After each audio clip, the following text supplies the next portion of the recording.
अपनी professional life में कई लोगों से मिली हूँ, वज़ीर, सफ़ीर, हेड्स ऑफ द स्टेट्स, और इस रेफरेंस से बड़ी बड़ी जगहें भी देखी हैं, होटल्स, शाही महलात, सेमिनार्स और पता नहीं क्या कुछ। लेकिन कभी भी इन जगहों पर जाते हुए डर नहीं लगा। लेकिन आज जहाँ जा रही हूँ अजीब सा डर लग रहा है, और शायद ये डर नहीं है, वो एहतराम है जो निगाहों को नीचा और दिल को खाक नशी कर देता है। अजीब तरह की रूहानियत है इस गांव की कच्ची पक्की गलियों में। यूं लग रहा है जैसे इस गांव के सारे ही लोग मोतबर हो गए हैं। दिल यूं सीने से निकला जा रहा है जैसे मुर्शिद के दीदार के लिए कोई मुरीद बेताब होता है। इस रूहानियत और पाकीज़गी के एहसास ने मुझे कहकशाओं के रास्ते में ला खड़ा किया है, जहाँ मैं हूँ और सफ़ेद रोशनी का एक ना ख़त्म होने वाला जहान है।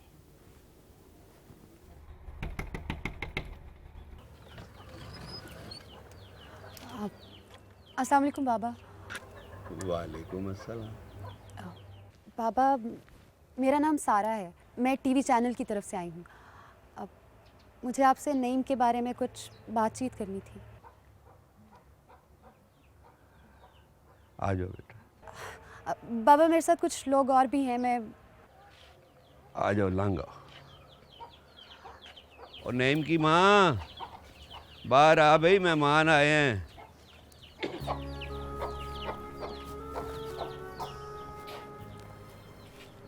धी रानी आई है, कह रही है कि नईम के बारे में बात करनी है, चैनल से आई है। अच्छा अच्छा, सादा सा घर है पुत्र हमारा। पता नहीं तुम्हें यहाँ बैठना अच्छा लगे कि ना। नहीं नहीं, मुझे बहुत अच्छा लग रहा है, बिल्कुल अपने घर जैसा। बैठ पुत्र, बैठ बैठ। आज मैं अपनी ज़िंदगी का सबसे इम्पोर्टेंट इंटरव्यू करने जा रही हूँ। हवालदार नईम असगर शहीद, जिन्होंने ऑपरेशन राहे रास्त में अपनी जान का नजराना पेश किया। उनके वालिदैन आज हमारे साथ मौजूद हैं। आइए उनसे पूछते हैं कि बड़े लोग बचपन में कैसे होते हैं। जी, तो आप हमें बताइए कि हवालदार नईम असगर बचपन में कैसे थे? वो बड़े नसीबों वाला था। अंगूड़ा झूटते झूटते पता नहीं कब बड़ा हो गया, या शायद वो पैदा ही बड़ा हुआ था। वो आम बच्चों जैसा नहीं था। अभी बल्ले जितना ही था कि क्रिकेट का शौक पैदा हो गया। पागल था वो गेंद और बल्ले के पीछे।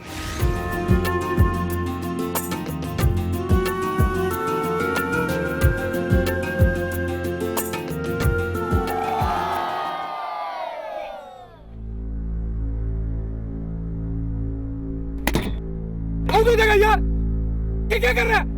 विकेट पे खड़ा हो यार, कीप इट अप। छक्का मारना तूने यार, मैच जीतना है।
मैं यहाँ रोक लूँ। खैरियत?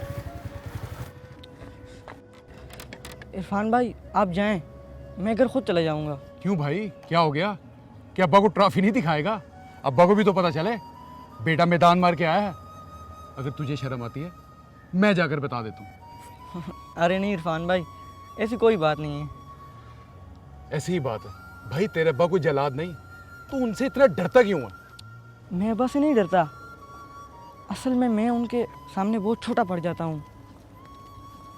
उनकी शख्सियत में जो रौब है ना, उससे मैं बहुत डरता हूँ। ईमानदार और खुददार इंसान की शख्सियत में ये रौब कुदरती होता है। तो उनकी औलाद है, यही वसफ तुझ में कहीं है। तो इतना हिचकिचाता क्यों है? ट्रॉफी लेने से पहले भी तू शर्मा रहा था। इतनी इनकिसारी अच्छी नहीं। जब अब्बा को बता कि तू जीत के आया है। इरफान भाई आप जाएं, मैं खुद चले जाऊँगा। ठीक है, जैसी तेरी मर्जी। मुझसे डरता नहीं था, लेकिन एहतराम के लिए एक फासला रखता था। फिर जब भी कोई बात मनवानी होती ना, तो अपनी माँ के गले लग जाता था। अम्मा दरवाज़ा खोलो।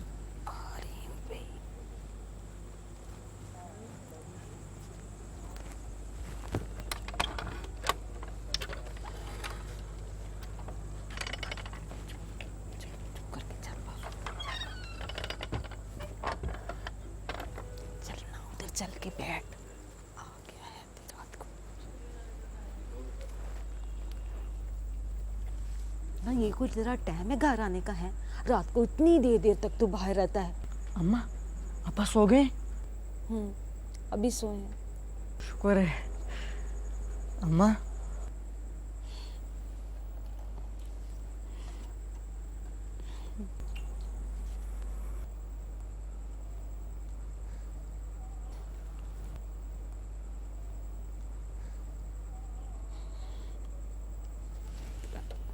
के जा।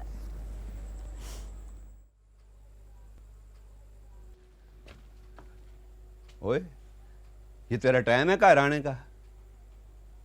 कभी किसी को इतनी देर से घर आते देखा है तूने? कहाँ था बता। घर के हालात कैसे हैं तू अच्छी तरह से जानता है। ये तेरा रोज रोज का खेल तमाशा मुझे बिल्कुल पसंद नहीं है। मैंने तुझे दूसरे गांव खेलने की इजाजत दी है, इसका ये मतलब नहीं है कि तू घर की जिम्मेदारियों को ना पछाने। अरे वो आज तक आपके सामने कभी बोला है जो आज बोलेगा? वो बोलने के लिए कुछ हो तो बोले ना। खैर बताने के लिए तो बहुत कुछ है। चल जा नईम, तू रोटी खा ले। चल जा मेरे पुत्र। ये तू बिला वजह जो उसकी तरफदारी करती है ना, ये कोई अच्छी बात नहीं है। समझाया कर उसे। समझाया उसे जाता है जिसे कोई एहसास ना हो। और मेरा बेटा दूसरे लड़कों जैसा बिल्कुल नहीं है, ये आप अच्छी तरह जानते हैं।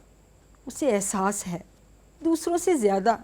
सारा दिन बाग में चुन चुन के अमरूद, ये पैसे कमाए हैं उसने। और आपसे तो इतना ना हुआ कि उसे मैच की मुबारकबाद ही दे देते।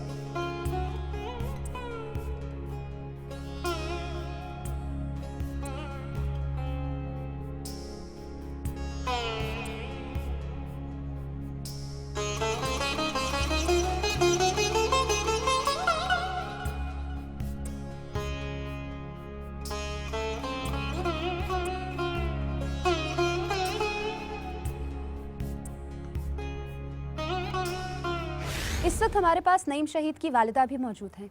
आइए उनसे पूछते हैं कि नईम शहीद कैसे थे। जी, आप हमें नईम शहीद के बारे में कुछ बताएंगी? नईम अल्लाह बख्शे बिल्कुल अपने दादा अबू पे गया था। वैसा ही कद काट, वैसे ही सोचता था, वैसे ही बड़ी बड़ी बातें करता था। सबके दुख सुख में बढ़ बढ़ के काम आता था, सबको साथ लेके चलता था। मुझे तो कभी कभी गुस्सा चढ़ जाता था। मैं कहती थी नईम, तू तो बिल्कुल बच्चों जैसी शरारतें नहीं करता। तेरे से बात करके तो लगता ही नहीं कि तू कोई बच्चा है, लगता था छोटा बुजुर्ग है। हमने ये मुल्क बड़ी कुर्बानियों के बाद हासिल किया। ऐਵੇਂ नहीं मिल गया हमें ये मुल्क, लाखों जानों के नजराने पेश करने पड़े, तब जाके नसीब हुई हमें ये आज़ादी। लेकिन बात यहाँ पे ख़त्म नहीं हुई। माशाल्लाह माशाल्लाह। आइए हजूर, आप ही का इंतज़ार है। देर से आने की वजह पूछ सकता हूँ? आँख देर से खुली। ओह, रात देर तक पढ़ता रहा होगा ना? गांव से बाहर चला गया था। अच्छा, कोई बीमार था क्या? किसी की तीमारदारी करने गए थे कि राशिद की तरह फिर से दादी अम्मा फोत हो गई थी? चुप कराए, बोलो। मैच खेलने गया था। ये सच बोलता है, तुम इस पर हंसते हो? ये तुम लोगों की तरह अपनी खामियां छुपाने के बहाने नहीं बनाता। सच्चा ईमानदार लड़का है। बैठो नईम, आइंदा देर ना करना। हाँ, तो मैं ये कह रहा था कि बात यहाँ पे ख़त्म नहीं हो जाती। आज़ादी लेने के बाद असल चीज़ आज़ादी की हिफाजत करना होती है। अब जैसे मेरे जहन में मेजर अजीज़ भट्टी शहीद की मिसाल आ रही। जब दुश्मन की फ़ौज ने बॉर्डर को क्रॉस करना चाहा तो मेजर अजीज़ भट्टी शहीद जैसे कई नौजवान यूं दुश्मन के आगे सीना तान के खड़े हो गए। किसी माई के लाल की जरूरत नहीं पड़ी कि वो बॉर्डर क्रॉस कर जाए।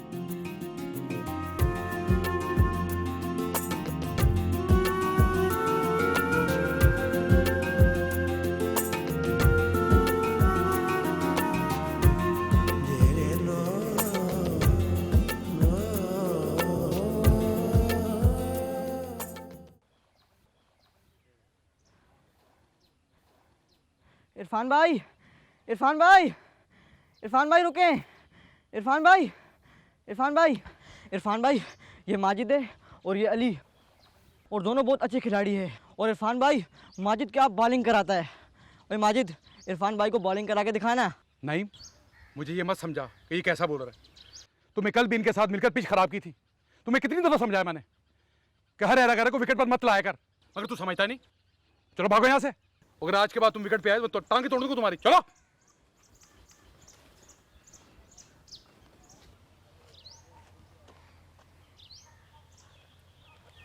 चलोगे क्या यहाँ?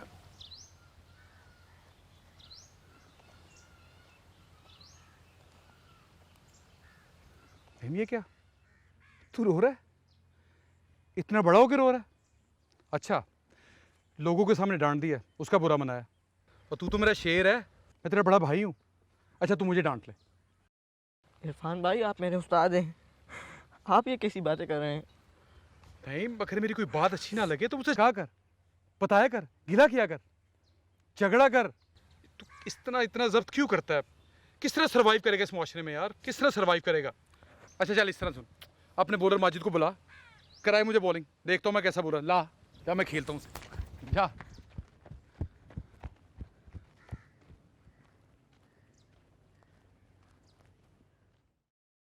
फौज में जाने की ख्वाहिश उनकी थी या आपका शौक था? हमें तो उस दिन पता चला जब फौज से चिट्ठी आई थी उसको। बहुत खुश था वो, पाँव ज़मीन पर नहीं टिकते थे उसके। वहाँ गया तो बस उनका ही होकर रह गया।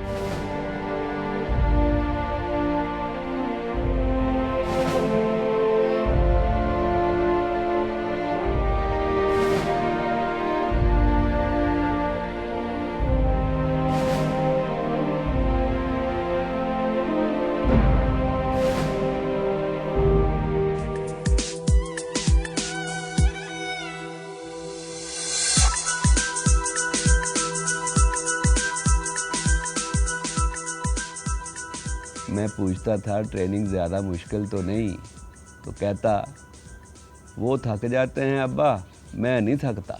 लोगों का बोझ बांटते बांटते यूं ही 6-7 साल गुजर गए। लेकिन जब वो वापस आता था तो अपनी वर्दी उतार कर आता था। लगता ही नहीं था कि वो कोई फ़ौजी है, वही गांव वाला नहीं, कभी इसकी मदद कभी उसकी परवाह।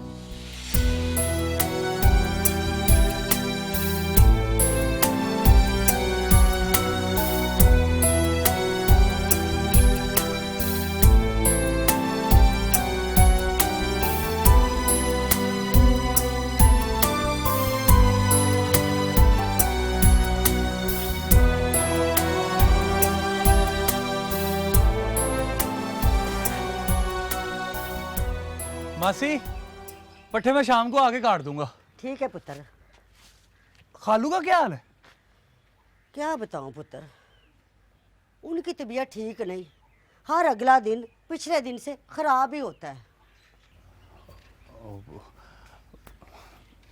मासी किसी और मदद की जरूरत हो तो बता देना।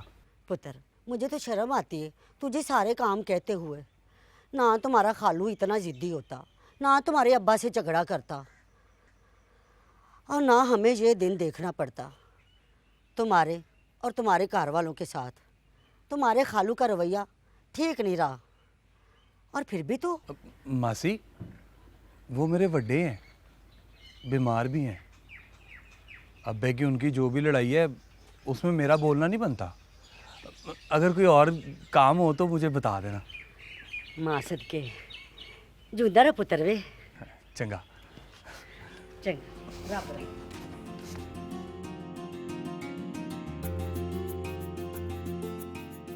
वो जब भी वापस आता था ना तो मुझे काम नहीं करने देता था। कहता था अब्बा अब तुम बूढ़े हो गए हो, अब काम करने की मेरी बारी है। और जल्दी करो, कुर्सियां भी लाओ। और पुत्र कितनी देर है, और बारात पहुंचने वाली है। फिक्र ना करे चाचा जी, मेहमानों के पास बैठे, मैं हूं यहाँ पे। हाँ ठीक है पुत्र। ओए जावेद देखते आ रहा है, उठाने का बंदोबस्त करो।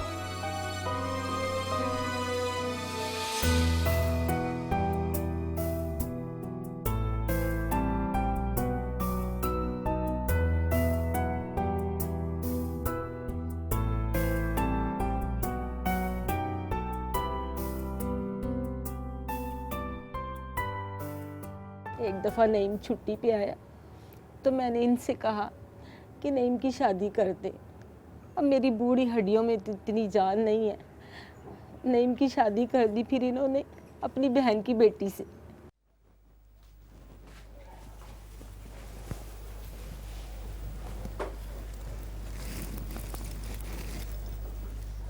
मुझे तो अब भी यकीन नहीं आ रहा, जिसकी मैंने दिल से ख्वाहिश की वो मेरी बीवी बनी मेरे सामने बैठी।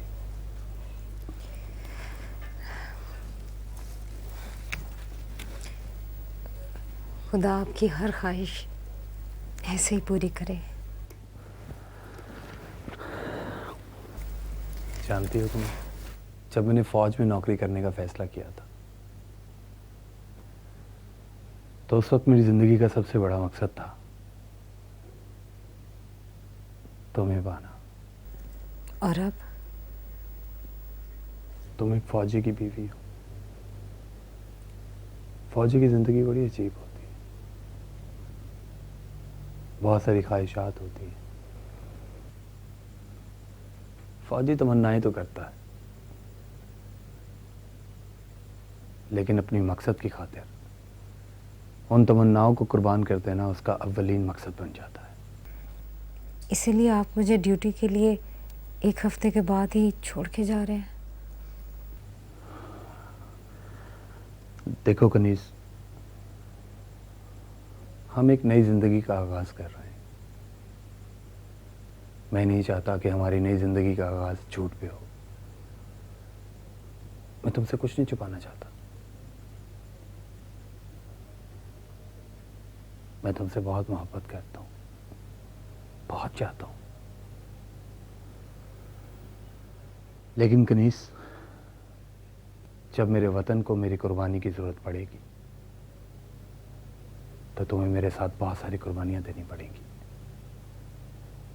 और अल्लाह का शुक्र है कि हमने अपनी ज़िंदगी में ये खुशी भी देख ली। बिस्मिल्लाहिर्रहमानिर्रहीम। 1948 की आज़ादी कश्मीर की जंग में आज़ाद कश्मीर रेजिमेंट के मायनाज सपूत नेक सैफ अली जंजुआ शहीद ने नहायत जुर्रतमंदी का मुजाहरा करते हुए हिंदुस्तानी फ़ौज के कदम अपनी पाक सरजमीन से उकेड़ दिए। इंतहाई कम वसाइल और असले के बावजूद उन्होंने बहुत बड़ा कारनामा सर अंजाम दिया, जिसके एतराफ़ में उन्हें हिलाल कश्मीर से नवाजा गया। बेजी, बेजी, बेजी, नहीं मारे। कब? अपने साथ खुशखबरी भी ला रहे हैं। वो क्या, उनको तरक्की दे दी गई है। अब आपका बेटा हवलदार नई मस्कर बन गया है। रब ने सुन ली है बेटी आपकी। या अल्लाह, क्या लाख लाख शुक्र है। भाई से मिठाई मंगवा ले जल्दी से। कब आ रहा है? कल सुबह आ रहे हैं। देख क्रिस, किसी चीज़ की कमी ना रहने देना, सारी उसकी मनपसंद चीज़ें पकाना। मेरा बच्चा इतने महीनों के बाद घर आ रहा है। वाह माँ, मेरे तो इतने नखरे कभी ना उठाए आपने। तो तू कौन सा फौज में भर्ती है? फौज में होता भी ना तो मेरे लिए बैंगन का भरता ही बनना था। मेरे नसीब भाई नईम जैसे कहा। हाय हाय, सड़ सड़ के ना तूने अपना रंग सुहा जैसा कर लेना है। जा जाके मिठाई लेके आ, खुशी का मौका, तेरा भरा हवालदार बन गया है। जा जल्दी से मिठाई लेके आ। बात सुन, और सारे खाने कनीज अच्छे अच्छे से पकाना, उसकी मनपसंद सारी चीजें पकाना। इतने महीनों बाद मेरा बच्चा घर आ रहा है। जी बेजी।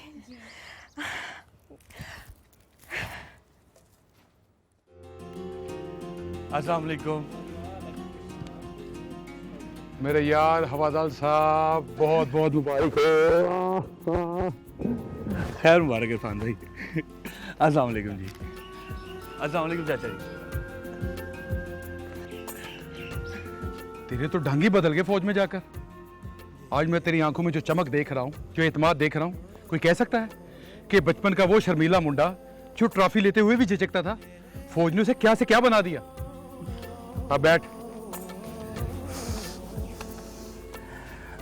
आप ही ने मुझे कहा था कि तेरा मकसद तुझे खुद मिलेगा नहीं। इरफान भाई, मुझे मेरा मकसद मिल गया है।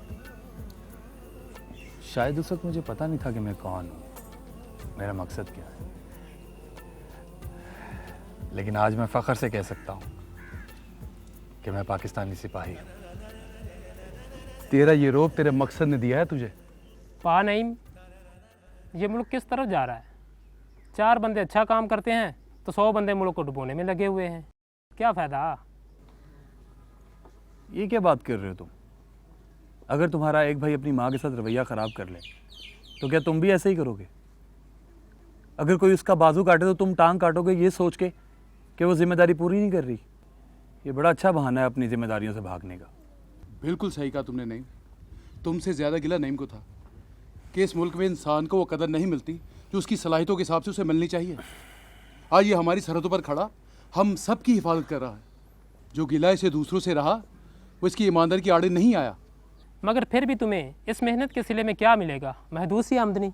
बात आमदनी की नहीं है मेरे भाई, उसका सिला देने वाला तो मेरा रब है, जो इस दुनिया की 1000 नेमतों से ज़्यादा बख्शने वाला है। जब एक सिपाही सरहद पर खड़ा रात को पहरा देता है तो 16 करोड़ अवाम चैन की नींद सोती है। बल्कि मैं तो कहूँगा तुम लोगों को कि तुम लोग भी फ़ौज में आओ। हमारी ज़मीन को अपने बेटों की ज़रूरत है। भाई, मैं भी फौज में जाऊंगा तेरी तरह, इंशाअल्लाह। एक और बम धमाका। कितनी वहशी हैं ये। इन्हें औरतों और बच्चों पर भी रहम नहीं आता। कैसे मुसलमान हैं? बताएं कि अभी ऑफिशियल फिगर्स क्या हैं लेडी रीडिंग अस्पताल में इस धमाके के नतीजे में कितने अफराद लाए गए हैं जो जख्मी हैं और उनको मतलूबा इन्हें तो इंसान कहते हुए भी शर्म आती है। जी, अस्पताल इंतजामिया और जो पेशावर की जानिब से बम धमाके में किसकी बुरी नजर लग गई है हमारे वतन को। जांबाज होने की तस्दीक की गई है, जबकि 138 अफराद के जख्मी होने की तस्दीक की गई है। जांबाज होने वालों में से 22 अफराद की शनाख्त कर ली गई है।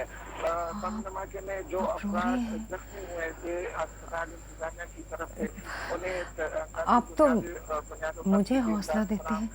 कर दी गई है। इसके बाद उन्हें मुतलका वार्डों में शिफ्ट कर दिया गया है। इस बम धमाके अभी टीवी पे बता रहे थे एक मासूम बच्ची धमाके में हलाक होने वाली खातून की गोद से उछलकर दूर सड़क पर जा गिरी। बेचारी बच्ची सड़क पे तड़पती रही। लोगों की भीड़ में पैरों के नीचे आके मर गई।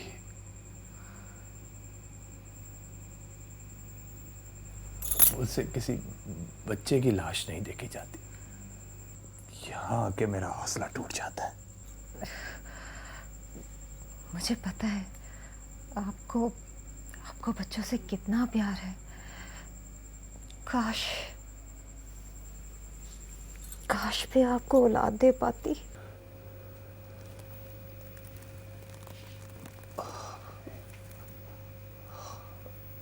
औलाद अल्लाह की नेमत है, नवाजिश है अल्लाह की। अल्लाह ताला का हसीन तोहफा है। मेरी भी ख्वाहिश है कि औलाद हो, लेकिन तुम ऐसा मत सोचो। बस मेरे लिए दुआ करो कि मैं अपने वतन के बच्चों के काम आ सकूं।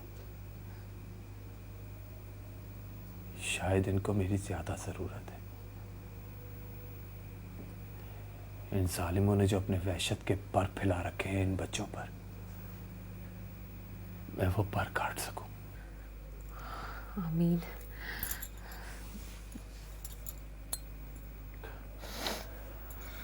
मेरे लिए दुआ करो। अल्लाह आपको कामयाब करे। अम्मा, मैं महाज पे जा रहा हूँ, मेरे लिए दुआ करो माँ। ओ पगली, तुझे क्या हुआ है? हो चली, तुझे तो फख्र होना चाहिए अपने भाई पे। तुझे फख्र नहीं है?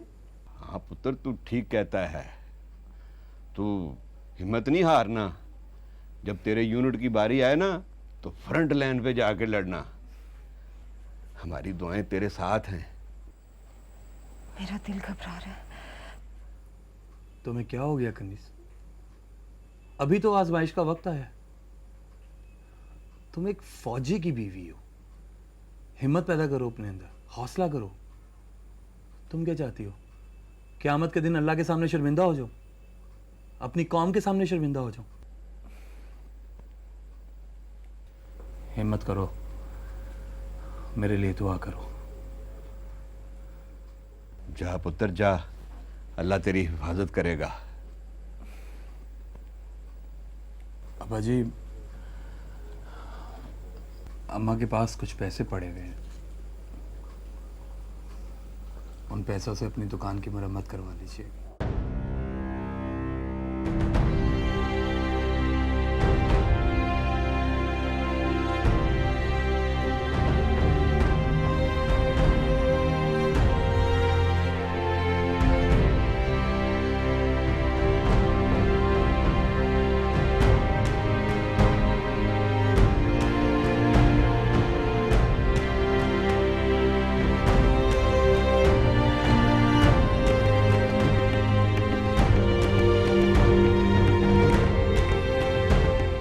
वो लोग शांगला पहुंच चुके हैं और ये सारा इलाका कमांडर अबू हुज़ैफ़ा के कंट्रोल में है। मगर कुछ दिनों से अबू हुज़ैफ़ा काफ़ी तंग कर रहा है सर। क्या मसला है उसे? इनका पैसे के अलावा और क्या मसला हो सकता है सर? बात बात पर पैसे मांगता है। खून लग गया है उसके मुंह को। बात बाद में करता है और पैसे पहले मांगता है। अब तो वो सांस भी लेता है तो वो उसके पैसे भी हमसे मांगता है सर। उसे बोलो इतना पैसा देंगे जिसका वो तसव्वुर भी नहीं कर सकता। हर फौजी के मारने पे 20,000 रुपये अलग इनाम मिलेगा। बस वो लाशें देता रहे और पैसे लेता रहे। ऐसा ही होगा सर। कमांडर साहब। हाँ बोलो, क्या बात है जरगुल? वो शांगला से रमतलाई सर की तरफ 30 से 40 फौजी बढ़ रहे। इलाके के आदमी ने बताया कि वो नाले में सफ़र कर रहे। इससे अच्छा कब्रिस्तान उनके लिए कोई हो ही नहीं सकता। उनको ऐसी मौत मारो ताकि वो दूसरों के लिए इबरत का निशान बन जाए। सुनो, लाशें मत उठाना ताकि बाद में आने वाले उनकी लाशें देखकर खौफ से ही मर जाएं। पुशोए। आओ कमांडर साहब। जा।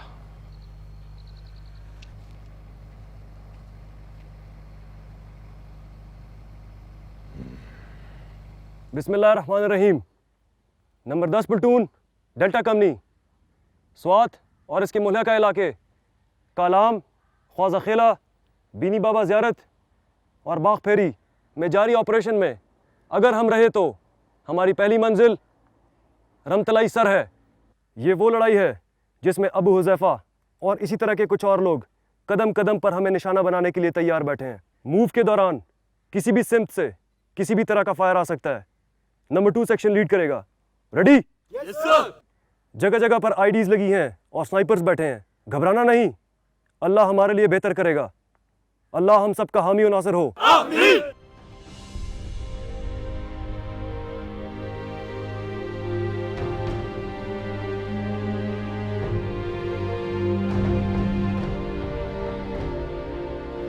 दिमाग खराब हो गया तुम्हारा? हेलमेट पहनो बेवकूफ। Sorry sir.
कमांडर साहब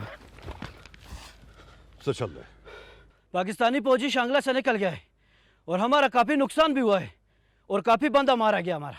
क्या बात करता है जरगुल? इलाका हमारा, जंगल हमारा, दरख्त हमारा, हम यहाँ के एक एक पत्थर से वाकिफ है और वो लोग बाहर से आके तुम लोगों के काबू में नहीं आता। इस बार ज्यादा नापरी लेकर जाओ और वापस आकर मुझे कोई बुरा खबर मत सुनाना। ठीक है कमांडर साहब। जा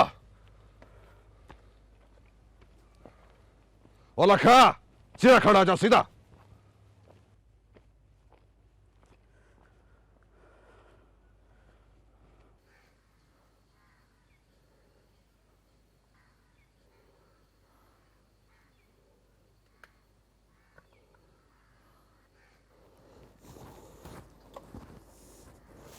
पानी पियो।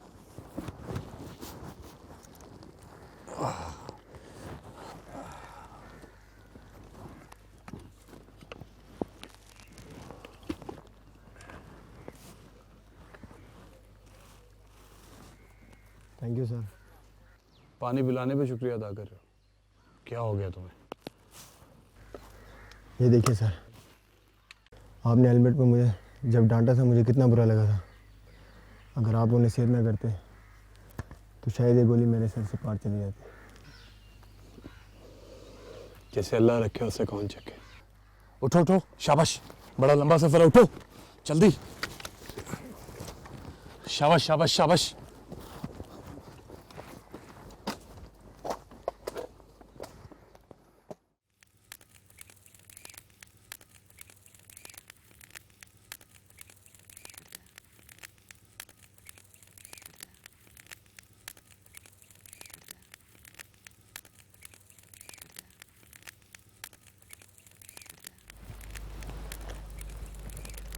सर मुझे आप पे रश्क आता है।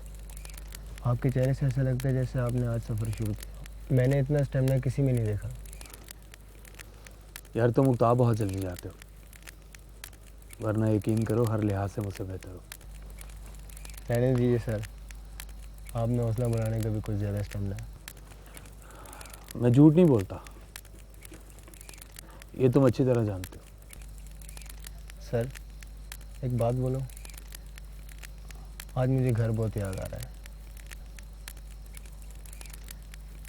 जब मैं बहुत थका आ रहा था ना, तो वालदा मेरी मालिश करती थी, मेरे सराहने बैठी रहती थी। मुझे अम्मा बहुत याद आ रही है। इन वीरानों में मुझे भी मेरे घर वाले बड़े याद आ रहे हैं। अम्मा की प्यार भरी डांट, कनीज के कहकहों की गूंज बहुत याद आती है।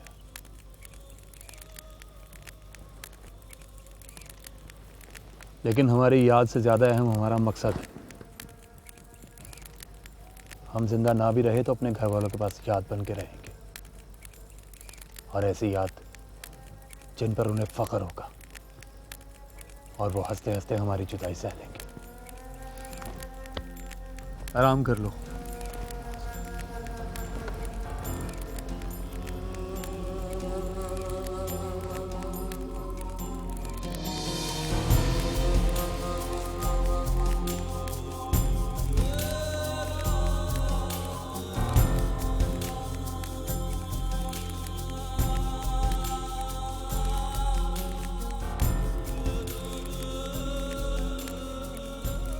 मेरे इंतहाई मोहतरम वालिदैन असीज़ सोजा,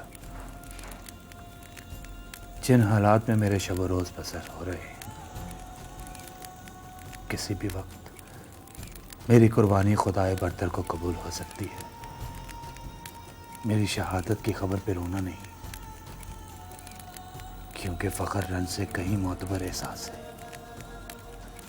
और मेरे तमाम मालो मता को खुदा की राह में खर्च कर देना।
51 send over.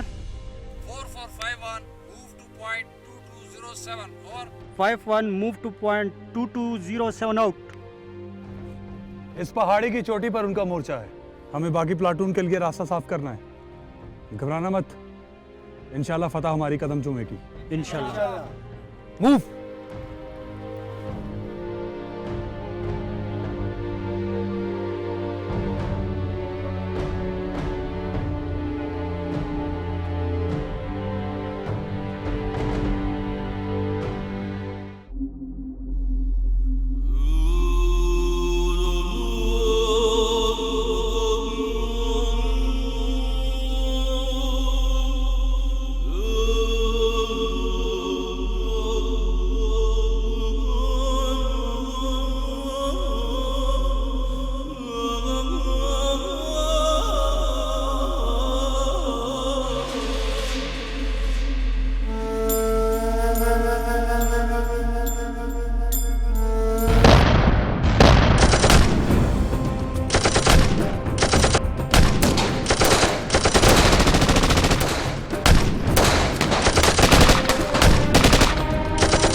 कवर करो, उन्हें टेक द कवर।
अब्बास, तुम उमर के साथ थोड़ा नीचे लेके जाओ, एलएमजी मुझे दो।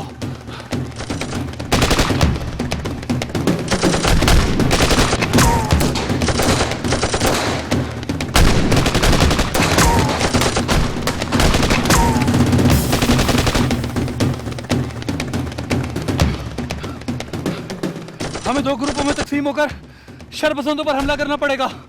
वो ऊंचाई पर है, इकट्ठे जाना खतरनाक होगा। नूर, तुम 3 लोगों को लेकर लेफ्ट से जाओगे, मैं इनको लेकर राइट से जाता हूं। मूव। इम्तिहान है, इम्तिहान, इम्तिहान है, इम्तिहान।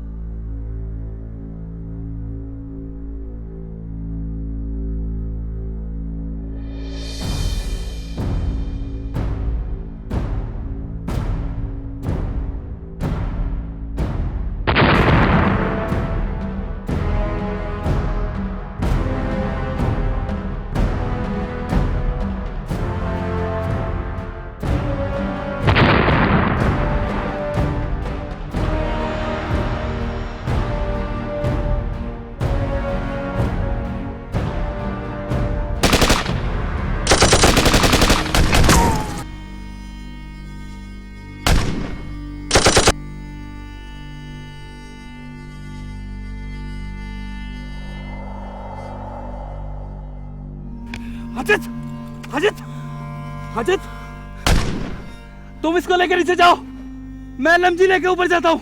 सर, हमारा 90% अम्नीशन खत्म हो चुका है, हमें पीछे हटना होगा। सर, आपका ऊपर जाना खतरनाक है, आप हमारे साथ चलिए। मैं जैसे कह रहा हूँ वो करो, बातों वक्त न जाया करो। मूव।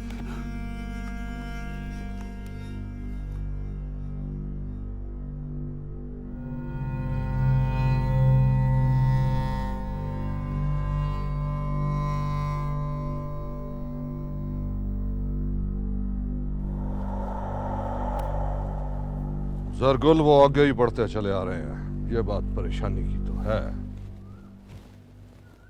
हमें ये जगह छोड़ देना चाहिए। मैं अब उनको अपनी जगह पे लाके मारूंगा। चलो चलो आए।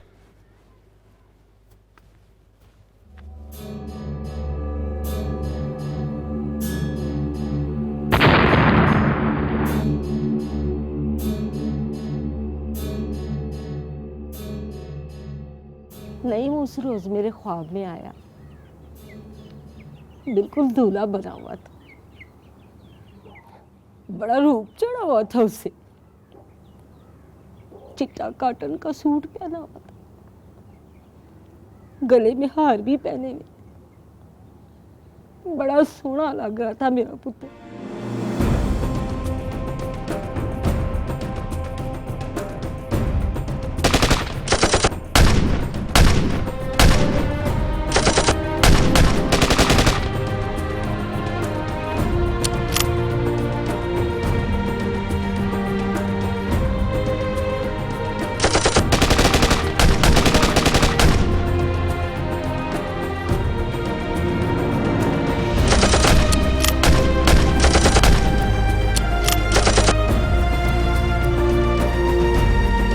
ख्वाब इसने मुझे भी सुनाया। मैं बहुत खुश था। हमें लगा जैसे वो वापस आ रहा होगा।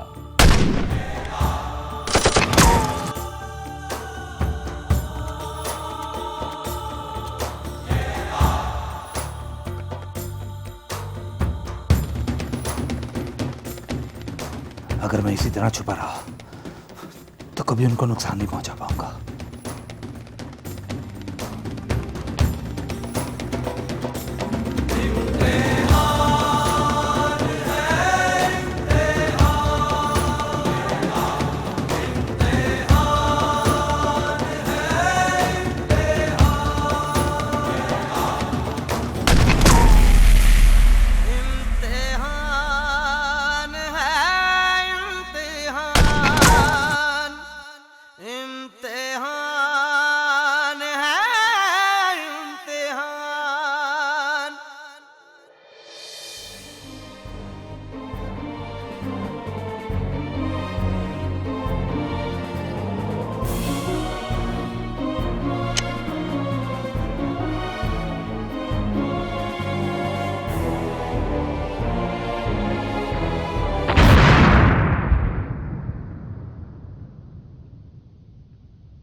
और वो आ गया उसी सज धज के साथ जैसे एक दूल्हा आता। हम इस गांव के आम से लोग थे। नईम ने अपनी जान का नजराना देकर हमारा सर फख्र से बुलंद कर दिया था, हमें आम लोगों से मोतबिर कर दिया था। वो औरतें जिन्होंने कभी मुझसे सीधे मुंह बात भी नहीं की थी, वो आके मेरा माथा चूम रही थी, मेरे गले मिल रही थी।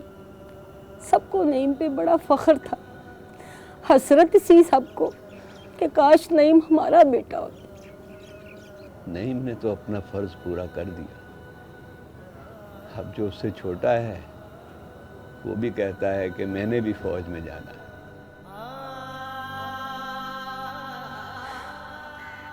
हैरत हो रही है, शायद इसलिए कि इतने हौसले वाले दो लोगों से पहली बार मुलाकात हुई है। अजीब लोग हैं, एक बेटा देकर भी शायद इनकी कुर्बानी पूरी नहीं हुई, इसीलिए दूसरे की ख्वाहिश है। मेरे लिए ये सब कुछ नया है, लेकिन इस बात का यकीन ज़रूर हो गया है कि जब तक नईम के माँ बाप जैसे वालिदैन मौजूद है, इस धरती का कोई कुछ नहीं बिगाड़ सकता। और ज़मीज़ाद वो अपनी मिट्टी के हैं, मिट सके क्या कभी जो के मिट्टी से हैं। बहुत सी यादें, बहुत सी बातें, बहुत से वाक़यात, मगर मैं सिर्फ इतना ही कहना चाहती हूँ, फौजी तो होता ही वतन की इमानत। चमक रहा है सितारा, नईम जिंदा है, मेरे वतन तेरा प्यारा नईम जिंदा है। खिला था फूल शहादत के सुर्ख मौसम में, चमन को जिसने निखारा नईम जिंदा है। मिट सके क्या कभी जो के मिट्टी से हैं, और ज़मीज़ाद वो अपनी